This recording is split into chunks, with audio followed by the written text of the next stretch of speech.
Hello world, I'm Chris Pirillo, and you've tuned into another live edition of the LockerGnome Daily Report, or TLDR for short. It's your daily dose of not just the news, but answers that you can use, like an answer to the question, Chris, what happened to the rest of TLDR? I thought you did 3 parts. The first part, a Q&A with you and me, like today. I'm going to be doing my iPhone 6 review. That's the question. Hey Chris, are you going to review the iPhone 6S? Did I just say iPhone 6 before? You have to pardon. It's a Monday morning. I'm still waking up, but I am ready to give you my review of the iPhone 6S. This is the one they released the year after the iPhone 6. Not the 6, the 6S. And if I say 6 again, I will remind you that it is Monday morning. And I'm gonna push through just for you. That's the first part. The second part is an AMA. Yes, I do an AMA every day, specifically for my patrons, and then tech news views. This is going to be a very long TLDR. So if you're a patron, you're going to get an earful. Now, if you've never listened to me talk before, you should know that I like talking. That's why I like doing these shows live. Every single weekday, you can watch me live. Head over to chrispirillo.com for more information and to support me. So, the iPhone 6S. If you've been following my arc for a while, you know full well that I started with the iPhone 6S Plus and wound up passing that on to my wife, Diana. Now, I'm going to be reviewing the iPhone 6S Plus tomorrow. And this is all hot on the heels of me unboxing the iPad Pro. So I've got a lot of new Apple devices. Oh, I should probably also get around to reviewing that new Apple TV too, huh? I will get there, do not worry. So in terms of the iPhone 6S, I do find it to be better than the iPhone 6. I think it was a worthwhile upgrade. I know many people out there perceive that it's not that much of a leap forward in terms of the differences between the iPhone 6 and the 6S. My primary use case or need from a smartphone these days is the camera. And that may sound strange to many of you. You're thinking, well, wait, there's so much more a smartphone can do. Yes, that's true. But I'm always looking for a good camera. And certainly making a leap from 8 megapixels from the iPhone 6 to 12 megapixels in the iPhone 6S has been nice. It really has. Apart from the megapixel bump, though, I can't necessarily say that my photos are better in every sense of the word, like absolutely better. There's no doubt.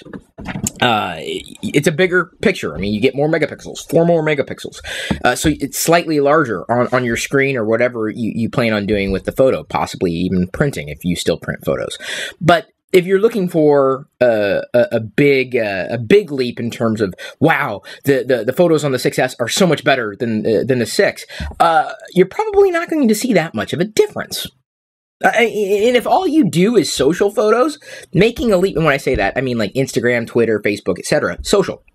Making that leap is not a huge deal. Now, in terms of video, I can say that I have recorded 4K video on the iPhone 6S camera, and you could do it here on this camera right here, this specific lens, not this lens, the iSight, not the FaceTime. That's the difference. The iSight faces out, the FaceTime it faces in, because you're FaceTiming with something versus your sight, your iSight.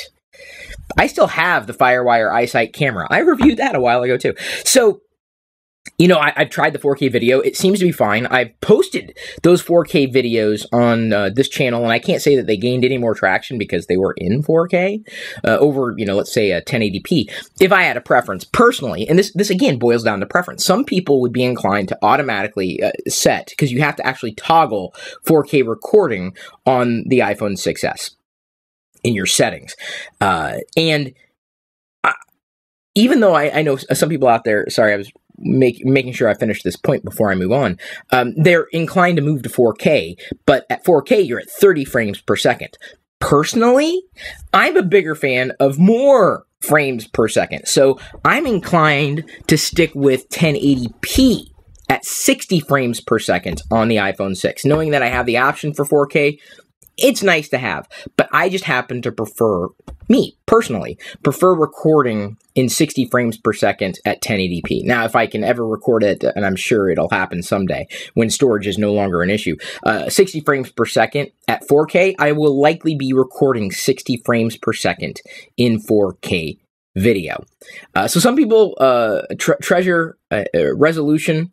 I personally treasure frame rate. I feel that in terms of my storytelling, when I vlog, a lot of people actually appreciate the 60 frames per second. People have made a specific note to point out, like, wow, it's like I'm really there. You're more immersed in 60 frames per second. It feels like a documentary more than it does feel like a movie, and in the strictest sense, because a lot of films that you might watch or TV or whatever, 24 frames per second.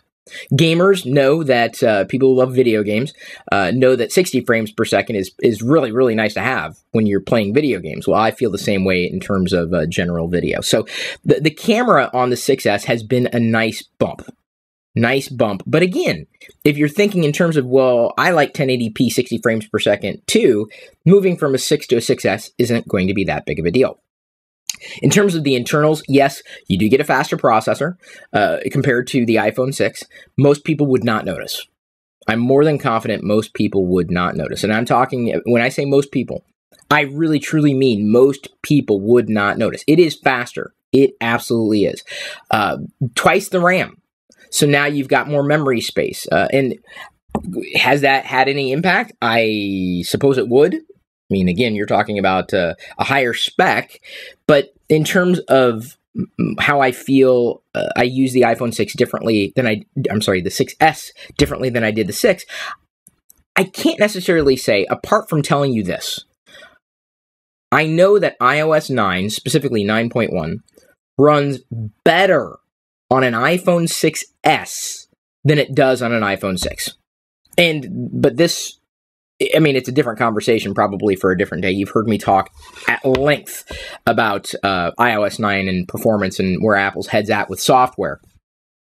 But I can tell you that the iPhone 6 presented a greater deal of problems in terms of performance over the 6S. The 6S was a better iOS 9 experience outright.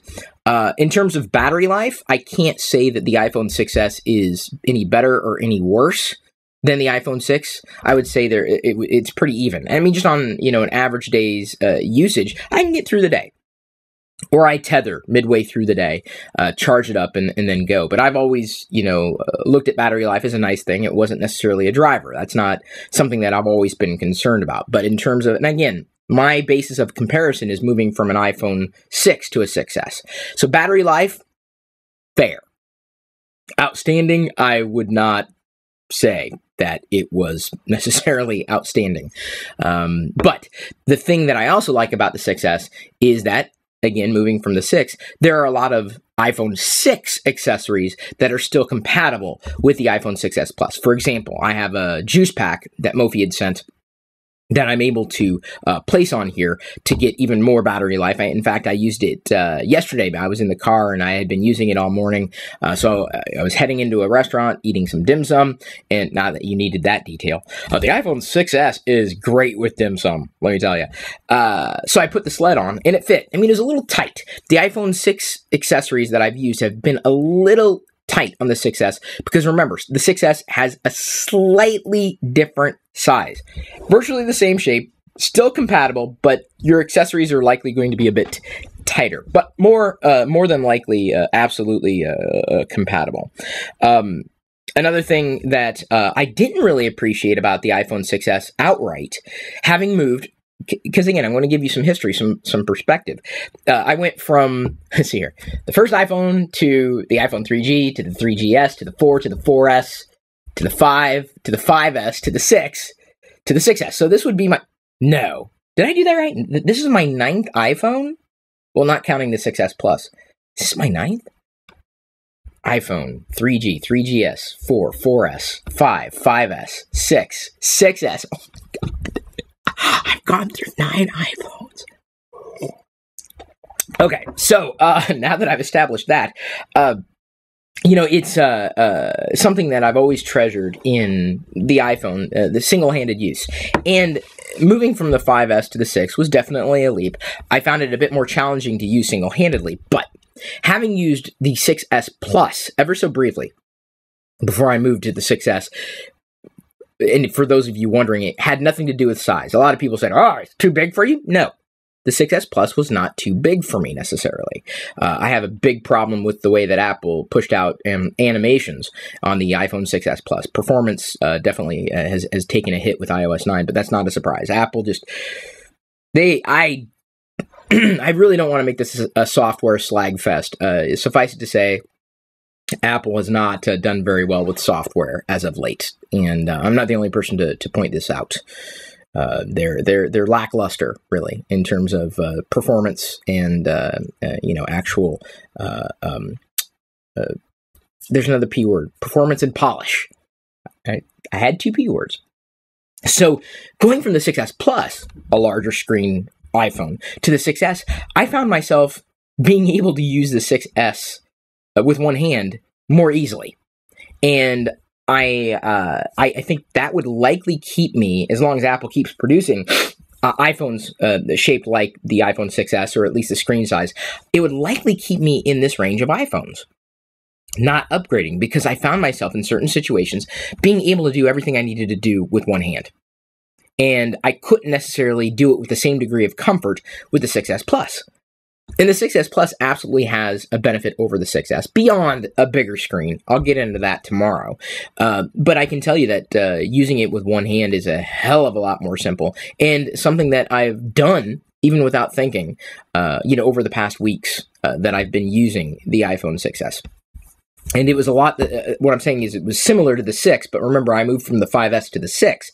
So it was a physical screen phone upgrade. It was larger.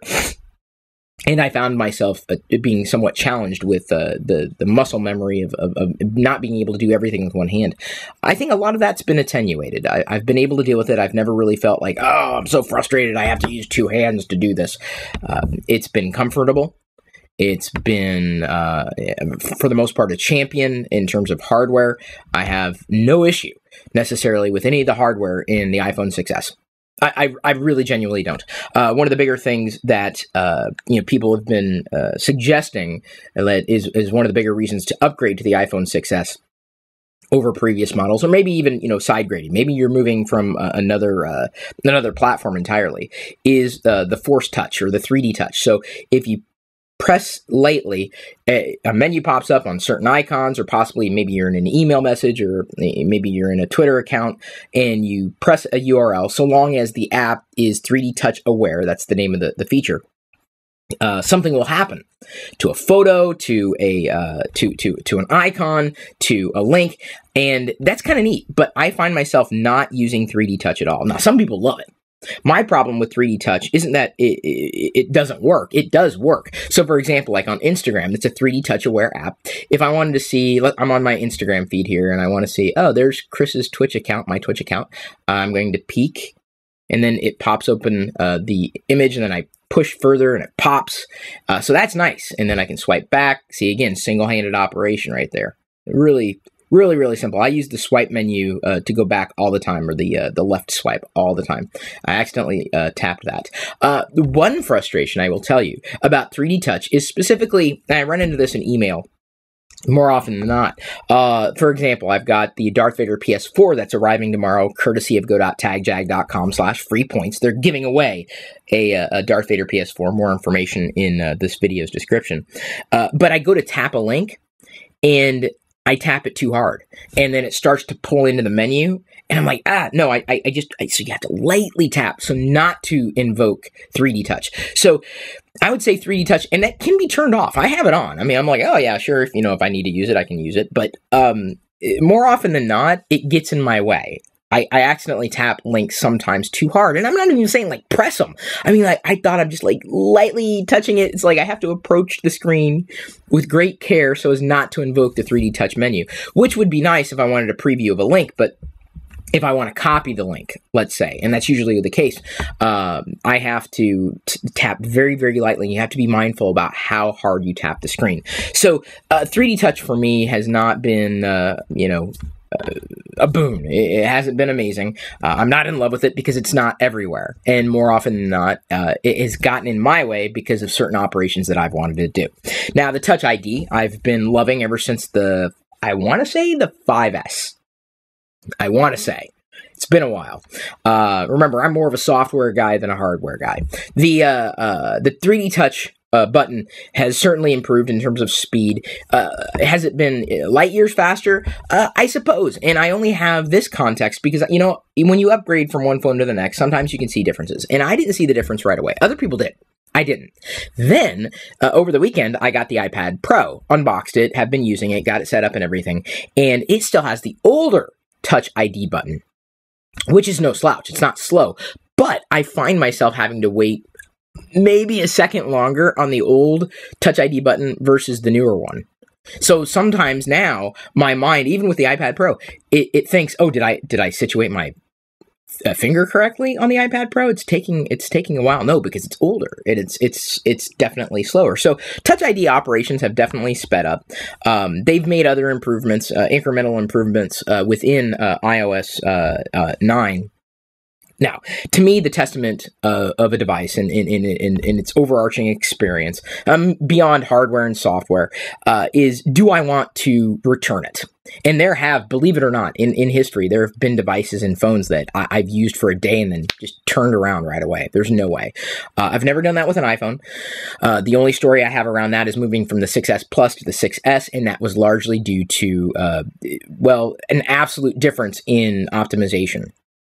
Now, the question might then become, well, Chris, if Apple addresses this, which allegedly they're doing with iOS 9.2, not available yet, it's currently in beta. Some people have reported that animations have gotten better in the iPhone 6S Plus with the latest beta, but we don't know. Until it's a final product, we don't know if Apple's going to pull it back and say, you get dropped frames again. I believe that I would likely be inclined, even with, performance improvements across the board, be inclined to still stick with the iPhone 6S, not the 6S Plus.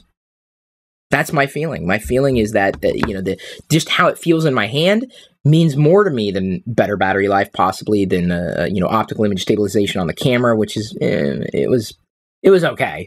Every feature that the iPhone 6S Plus might offer is not enough to win me over from the 6S.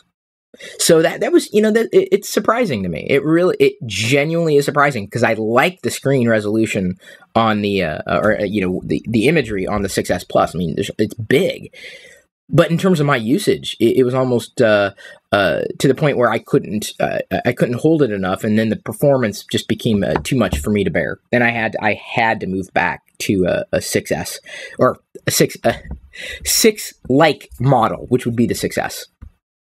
Having used the 6 for the past year or so.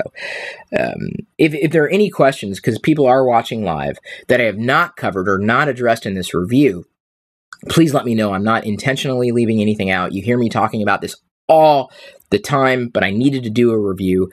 I had sent the bullet points for the 6S Plus review off to patrons a while back, so they knew exactly where my head was at. But I think anything that I'm saying right now shouldn't come as a surprise to anybody who happens to be watching. But I'm happy with the 6S. I am. I could be happier, but that's always typically. That is at this stage squarely within the realm of software optimization. That's the only thing that can make me happier with the iPhone 6S. I don't give stars or points in terms of reviews. I've been using it. I want to continue to use it. I feel that the upgrade was justified. I feel that way every year. I also sell my old devices. I might be looking into getting into one of those programs where it just automatically upgrades every year, because that's the type of person I am. I do feel that if you can answer, or if you're a lot like me, and in terms of how I've approached the differences with this phone or the 6, I think it's a worthwhile upgrade. I do, but that's me. I like the latest iPhone usually because it brings improvements, and I think that the iPhone has definitely brought a lot of improvements. Anybody who says otherwise is not looking deeply enough. But the question is, do the improvements the iPhone 6S brings to the table justify an upgrade to you? It's different. I think a lot of people are going to be very well served by the iPhone 6. And I can't say that, yes, you absolutely need to upgrade for the 3D touch, for the faster Touch ID, for the higher megapixel count, for a faster CPU, for more memory. No, I'm not going to say that. I don't think that everybody should upgrade. If you don't see a value or even see a difference, because some people can't, then don't upgrade. Don't upgrade. But if you can, I say upgrade. That's me. So there's something for everybody. Now, if, again, I didn't cover a specific question that I might, be able to cover, feel free to ask me again in future AMA sessions. I am going to move on to the AMA for today. We've got a few tech questions in the queue, not related to the iPhone. And then moving on to Tech News Views. These two parts in TLDR are specifically for the patrons. So if you want to hear me talk more about tech today, and of course every day, you got to become a patron. Head over to chrispirillo.com for more information on how to support me, getting things ahead of time, getting even more insight, getting more perspective, more interactivity, more of my time. I'm doing it for everybody. I'm doing this, obviously, for everybody, but I do even more for my patrons. chrispirillo.com for more information. Right now, I've got to do more tech talk. Today's free podcast highlight was brought to you by all of my active patrons from chrispirillo.com. If you want access to the full TLDR episodes, both audio, video, past, present, and future, which can be up to an hour long or longer, with even more tech insight from me every weekday, plus other bonus content without ads, and support me at the same time, you can sign up to become one of my supernomies too. This is just a brief taste of what I'm producing for you daily. Again, get more through chrispirillo.com.